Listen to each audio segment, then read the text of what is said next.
Hello दोस्तों, welcome back to my channel. अगर आपने अभी तक मेरे चैनल को सब्सक्राइब नहीं किया है तो प्लीज जल्दी से मेरे चैनल को सब्सक्राइब कर दें। अगर आप लोग हर नए आने वाले कोरियन ड्रामा की एक्सप्लेनेशन देखना चाहते हैं तो आप मेरे सेकंड चैनल पर देख सकते हैं। चैनल का लिंक आपको डिस्क्रिप्शन बॉक्स में मिल जाएगा। एपिसोड 24 की शुरुआत में ली गोंग मुजियो के घर के बाहर खड़ा होता है। यहाँ पर इसके पास टियान रोंग आती है। टियान रोंग ली गोंग से कहती है कि मैं मुजियो की दोस्त हूँ। ली गोंग इसको हेलो कहता है तो टियान रोंग कहती है कि यहाँ पर आकर रहना मुजियो का सपना था, लेकिन जब से मुजियो ने यहाँ पर घर लिया है वो मुझे खुश दिखाई नहीं दे रही है। मुझे उसके खुश ना होने का कारण नहीं पता, इसलिए मैं आपसे पूछना चाह रही हूँ कि मुजियो को क्या हुआ है। ली गोंग कहता है कि तुम ये बात उससे खुद क्यों नहीं पूछ लेती हो। तो टियान रोंग कहती है कि हमारा झगड़ा हुआ है, मुझे घर खरीदने के लिए कुछ पैसे चाहिए थे और मैंने वो पैसे मुजियो को आपसे लेने के लिए कहा था, लेकिन उसने मुझे मना कर दिया। ली गोंग कहता है कि उसने मना क्यों किया। टियान रोंग कहती है कि मुजियो को लगता है कि जब तक आप दोनों के बीच पैसों की कोई बात नहीं होगी तो इस रिश्ते में मुजियो और आप बराबर होंगे। वो आपसे कभी भी पैसे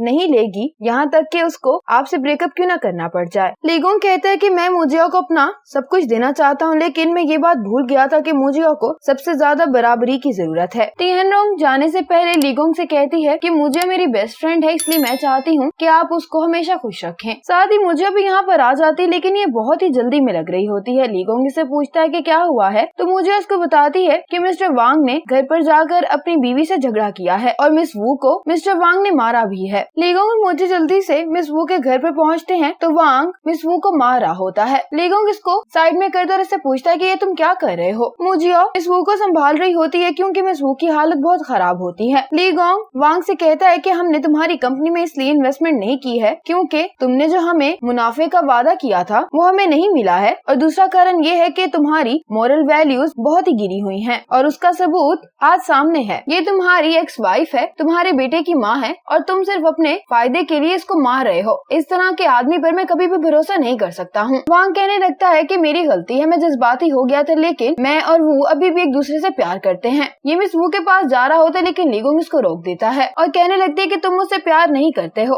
अगर तुम मुझसे प्यार करते तो तुम्हारा कभी भी किसी और लड़की के साथ अफेयर ना होता। मिस्टर फांग यहाँ पर पुलिस के साथ आ जाता है। पुलिस यहाँ पर आ गई होती है तो ली गोंग और मुजियो यहाँ से चले जाते हैं। बाहर आने के बाद मुजियो ली गोंग से कहती है कि मैं तुमसे माफी मांगती हूँ क्योंकि मैंने तुम्हें गलत समझा है। ली गोंग कहते हैं कि तुम्हें माफी मांगने की जरूरत नहीं है क्योंकि पहले मैं वांग के साथ अपना प्रोजेक्ट जारी रखने वाला था, लेकिन जब तुमने इस बात पर इसरार किया तो मैंने अपना ये प्रोजेक्ट यहीं पर कैंसिल कर दिया। लेकिन ये बात भी सच है कि मैं इस तरह के घटिया लोगों में इन्वेस्टमेंट नहीं करता हूँ और इस सब का नतीजा ये निकला है कि तुमने अपने काम को ईमानदारी से किया है, इसलिए मुझे भी फायदा हुआ है। मुझे कहती है कि तुम मेरी जिद को काम से लगन कह रहे हो, तुम मेरे साथ इतना अच्छा बर्ताव क्यों करते हो। ली गोंग कहते हैं कि इसका कारण तुम हो, मैं तुम्हारे साथ बुरा सलूक नहीं कर सकता हूँ। मुझे ली गोंग को हक करती है और कहती है कि मैं डर गई थी कि मैं तुम्हें खो दूंगी। ली गोंग कहता है कि ऐसा नहीं होगा क्योंकि मैं तुम्हें छोड़ नहीं सकता हूँ। आज मुझे और ली गोंग मिलते हैं तो मुझे ली गोंग को कहती है कि मैं तुम्हें प्रपोज करना चाहती हूँ, मैं तुम्हारे साथ शादी करने के लिए तैयार हूँ, लेकिन तुम्हारे पैसे और प्रॉपर्टी का मेरे से कोई भी लेना देना नहीं होगा। मुझे तुमसे कुछ भी नहीं चाहिए है, मैं बस तुम्हारे साथ रहना चाहती हूँ। ली गोंग कहते हैं कि यंग लोग हमेशा ही आगे बढ़ने में पहले कदम बढ़ाते हैं और फिर ली गोंग अपनी पॉकेट से मुजियो के लिए रिंग निकालता है। ये नीचे बैठ जाता है, मुजियो से कहता है कि मैं तुमसे शादी करना चाहता हूँ,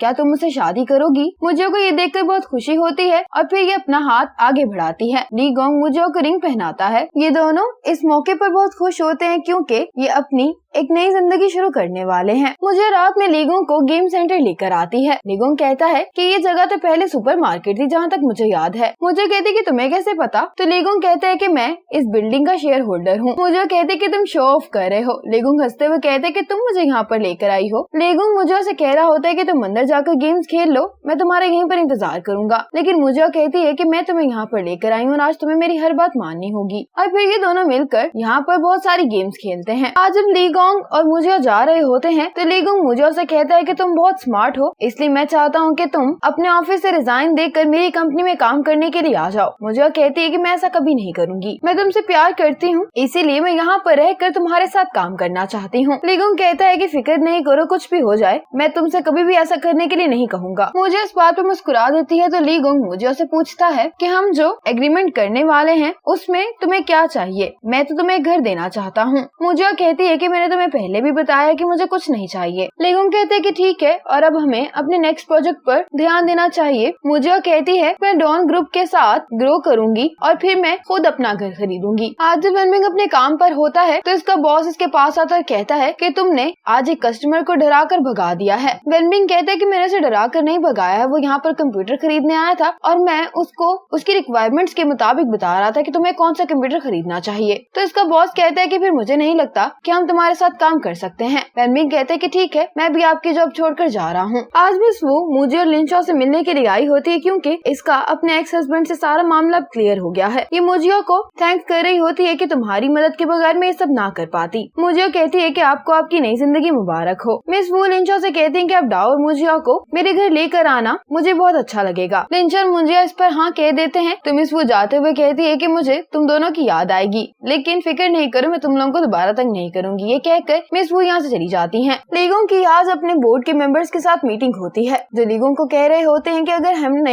हैंगडा एल्यूमिनियम में इन्वेस्टमेंट करना छोड़ दी तो हमारे जो 30 मिलियन यॉन है वो भी जाया हो जाएंगे और हम अपना बिला वजह इतना बड़ा नुकसान नहीं कर सकते हैं। लीगोंग कहता है कि अगर सिर्फ हम अपने इस 30 मिलियन यॉन पर नजर रखेंगे और हैंगडा एल्यूमिनियम के साथ ही काम करेंगे तो जो हमारी बिल्डिंग्स बनेंगी वो पायदार नहीं होंगी, जिसकी वजह से हम लोगों को पता नहीं कितने बिलियन यॉन्स का नुकसान हो जाएगा। बोर्ड के मेंबर्स को लीगोंग की बात समझ आ जाती है और ये इसके फैसले पर एतराज नहीं करते हैं। वेनबिंग जब घर जाता है ये अपने एक वीक की सैलरी टिएनरोंग को दे देता है। टिएनरोंग कहती है कि तुमने अभी जॉब स्टार्ट किया, तुम्हें पैसे भी मिल गए हैं। तो वेनबिंग कहता है कि मेरे बॉस ने मुझे बोनस दिया है, लेकिन ये इसको सच नहीं बताता कि इसने जॉब छोड़ दी है। जब ये दोनों खाना खा रहे होते हैं तो टिएनरोंग को इसके पुराने रूम में डॉक्टर ज़ोंग की कॉल आती है और ये कहता है कि जब मैं अपने लिए रूम ढूंढ रहा था तो मुझे पता चला कि तुम भी अपने घर में एक रूम रेंट पर दे रही हो, तो मैं तुम्हारा रूम देखना चाहता हूँ। अब टिएनरोंग ज़ोंग से मिलने के लिए आ जाती है। पहले ये दोनों ऐसे एक दूसरे से बातें करते हैं। टिएनरोंग इसे कहते हैं कि तुम तो अब डॉक्टर बन गए और अभी तक तुमने अपना घर नहीं खरीदा। ज़ोंग कहता है कि मैंने अपना घर खरीद लिया है, लेकिन वो हॉस्पिटल से बहुत दूर है तो मुझे आने जाने में बहुत मसला होता है। फिर टिएनरोंग इसको अपना घर दिखाने के लिए ले आती है। ज़ोंग इससे मुजियो को पूछता है तो टिएनरोंग कहती है कि वो जिनलोंग वे में शिफ्ट हो गई है। ज़ोंग को ये घर पसंद आ जाता है और अब ये टिएनरोंग के घर में शिफ्ट हो रहा होता है। ये टिएनरोंग से कहता है कि क्यों ना जब मैं यहाँ पर शिफ्ट हो जाऊँ तो हम लोग साथ में खाना खाएं। टिएनरोंग कहती है कि मैं मुजियो से पूछूंगी, लेकिन वैसे वो आजकल बहुत बिजी होती है। वेनबिंग को पैसे चाहिए होते हैं तो ये अपना ब्रेसलेट अपने दोस्त को कम पैसों में बेच देता है। इसका दोस्त इसको कहता है कि इस तरह तुम्हारा काम नहीं चलेगा, तुम्हें जल्दी अपने लिए जॉब ढूंढनी होगी। वेनबिंग कहता है कि मैं बहुत परेशान हूँ, इसलिए जॉब ढूंढने में मेरी मदद करो। चिंग मुजियो से मिलने के लिए आई होती है, लेकिन आज इसकी तबीयत खराब होती है तो मुजियो उसको कह रही होती है कि मौसम चेंज हो रहा है, इसलिए तुम्हें अपना ख्याल रखना चाहिए। और फिर ये अपनी फ्रिज से कुछ खाना निकाल कर चिंग को देती है और कहती है कि ये तुम टिएनरोंग को दे देना। चिंग मुजियो से कहती है कि क्या अब तुम और टिएनरोंग कभी भी आपस में बात नहीं करोगे? मुजियो कहती है कि हम ऐसे ही ठीक हैं। चिंग कहने लगती है कि मैं जब भी तुम्हारी मॉम से मिलने के लिए जाती हूँ तो वो मुझसे एक ही सवाल पूछते हैं कि क्या तुम्हारा बॉयफ्रेंड है? मुजियो कहती है कि फिर तुमने क्या कहा? चिंग कहती है कि मैंने कहा कि शायद मुजियो का बॉयफ्रेंड है और जब सही वक्त आएगा तो वो आपको मिलवा देगी। मुजियो अपनी रिंग दिखाते हुए चिंग से कहती है कि मेरा बॉयफ्रेंड है। ये देखने के बाद चिंग पूछती है कि क्या तुम शादी कर रही हो? मुजियो कहती है कि हाँ। चिंग कहती है कि तुम इतनी बड़ी बात मुझसे कैसे छुपा सकती हो? मुजियो कहती है कि मैंने कुछ नहीं छुपाया, बस सब कुछ ऐसे ही हुआ है। चिंग कहती है कि फिर इस स्प्रिंग फेस्टिवल पर तुम अपने बॉयफ्रेंड को मॉम से मिलवाओगी? मुजियो कहती है कि हाँ।